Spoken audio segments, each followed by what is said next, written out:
In today's video, we will hear two brief stories about indoor supernatural encounters. I hope you enjoy the content, and as always, have a fantastic time.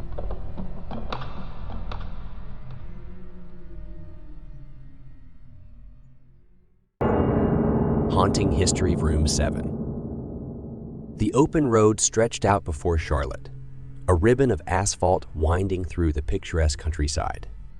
She was on a solo road trip, seeking inspiration for her next photography project. The hum of the engine and the rhythm of the tires against the road provided a soothing backdrop as she cruised toward the unknown. As the sun dipped below the horizon, casting a warm glow across the landscape, Charlotte decided it was time to find a place to rest for the night. Spotting a quaint vintage motel on the side of the road, its neon sign flickering with a nostalgic charm, she pulled into the gravel parking lot. The motel's exterior exuded a timeless charm that drew Charlotte in. The flickering neon sign bathed the surroundings in an otherworldly glow as she approached the reception area. The air was still, and a sense of quiet anticipation hung in the atmosphere. "Room 7 is ready for you, ma'am," the elderly motel clerk said with a kind smile, handing her an antique key with a brass tag that read, "Room 7. As Charlotte made her way to the room, she couldn't shake the feeling that the motel held stories untold. Upon entering the room, Charlotte felt a subtle chill in the air.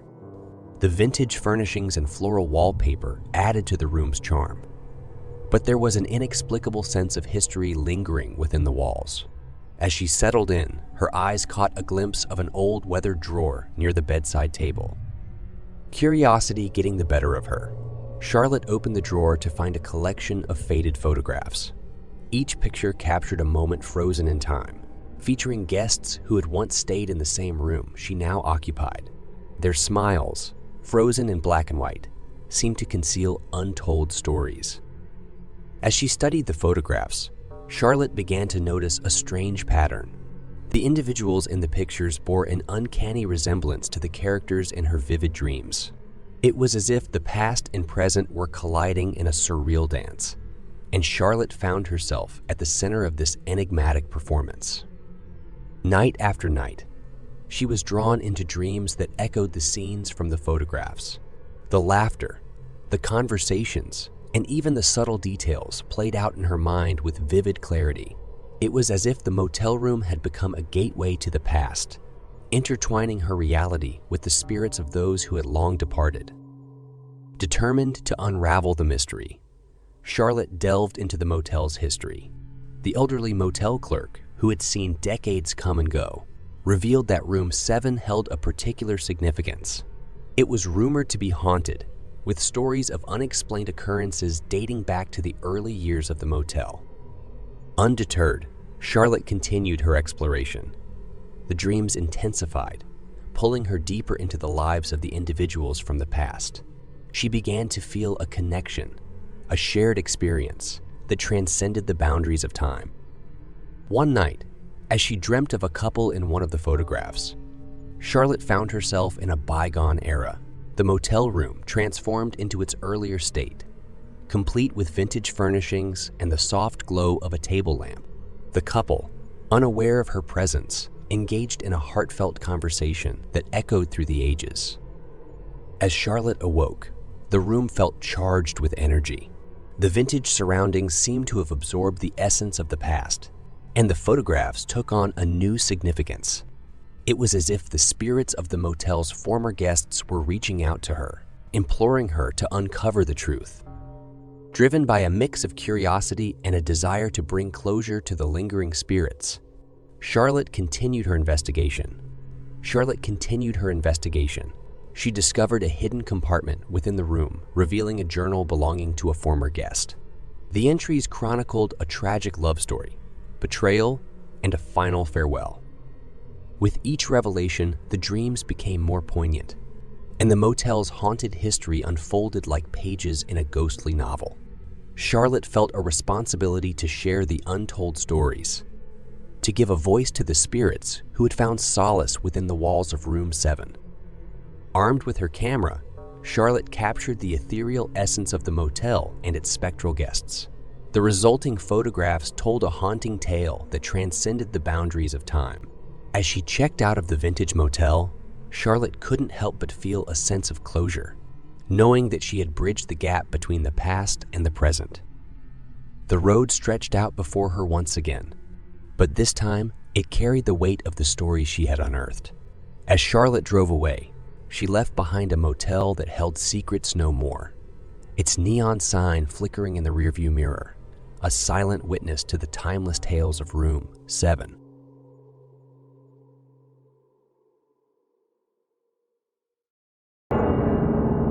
Shuttered, ghostly whispers. The moon hung low in the midnight sky, casting an eerie glow over the abandoned asylum that loomed before me. My name is Mia, a 25-year-old urban explorer with a penchant for uncovering the stories that time forgot. Armed with my camera and fueled by an insatiable curiosity, I stood at the entrance of the decaying structure, the air heavy with the weight of its haunted history. The asylum, a relic of a bygone era, had long been rumored to be a hotbed of paranormal activity. As an urban explorer, I thrived on the thrill of discovering forgotten places, and this forsaken asylum beckoned to me like a siren's call. Its broken windows and crumbling facade hinted at a past filled with untold tales. Stepping through the shattered entrance, my flashlight cut through the darkness, revealing a desolate interior frozen in time. As I ventured deeper into the asylum's dilapidated hallways, the silence was oppressive, broken only by the soft crunch of my footsteps on debris, covered floors. My camera clicked and whirred, capturing the haunting beauty of decay. The peeling paint on the walls told a story of neglect, and the faded remnants of graffiti hinted at the fleeting visits of others who dared to explore this forsaken place. Little did I know that my journey would soon transcend the realm of abandoned structures and venture into the supernatural. The flickering lights overhead added to the eerie ambiance, and an unexplainable chill settled in the air. I brushed it off as a consequence of the decaying environment, but an unsettling feeling crept over me. The asylum seemed to have a heartbeat of its own, pulsating with the residual energy of the lives that once inhabited its halls. As I reached the heart of the asylum, a large central room with decaying furniture and peeling wallpaper, an unexpected whisper echoed through the stillness. It was a soft, indistinct murmur that teased the edges of my perception. I strained to catch the words. They slipped away like shadows in the night. Undeterred, I continued my exploration, determined to unravel the asylum's secrets. The encounters grew more pronounced. Shadows darting around corners, fleeting glimpses of figures in tattered clothing, and the inexplicable feeling of being watched. My rational mind fought against the rising tide of unease, attributing the phenomena to my own overactive imagination.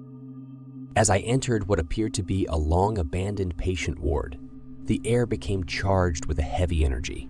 The flickering lights took on a rhythm, almost like a heartbeat. I raised my camera to capture the moment, but a sudden drop in temperature stole my focus. The air turned icy, my breath visible in the dim light. It was then that I saw her, a ghostly figure standing at the far end of the ward. She wore a faded hospital gown, her eyes empty voids that seemed to pierce through the veil of time. Fear rooted me to the spot as the apparition beckoned me with a spectral hand. The whispers intensified, forming fragmented sentences that told of sorrow, confinement, and the torment of forgotten souls. Unable to resist the allure of the supernatural, I approached the apparition cautiously. Questions raced through my mind, but the ghostly figure remained silent. Instead, the room seemed to come alive with the echoes of the past. The walls whispered the tales of patients who once called this asylum home, their laughter, their cries, and the heavy silence that followed. As the stories unfolded, my camera captured more than just images. It immortalized the spectral remnants of the asylum's haunted history. The flickering lights synchronized with the ghostly heartbeat, creating an otherworldly dance between the living and the departed. With a sudden surge of energy, the apparition dissipated, leaving behind a lingering sense of melancholy. The temperature returned to normal, and the asylum fell silent once more. The weight of the supernatural encounter hung heavy in the air, but I felt an inexplicable connection to the spirits that had chosen to reveal themselves to me. Exiting the asylum, I couldn't shake the profound impact of what had transpired. My camera held not only images of decay, but also a visual chronicle of the asylum's spectral inhabitants. The stories I uncovered went beyond the tangible remnants of a forgotten past. They were a testament to the enduring presence of the supernatural. As I gazed back at the asylum, the moon casting its glow upon the crumbling structure, I knew that my journey as an urban explorer had taken an unexpected turn. The asylum's haunted history had become intertwined with my own, and the photographs I captured told a chilling tale that transcended the boundaries of time and reality.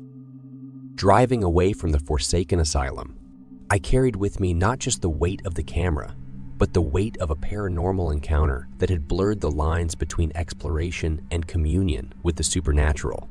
The photographs would serve as a bridge between the living and the departed, a testament to the spectral stories that linger within the forsaken corners of our world.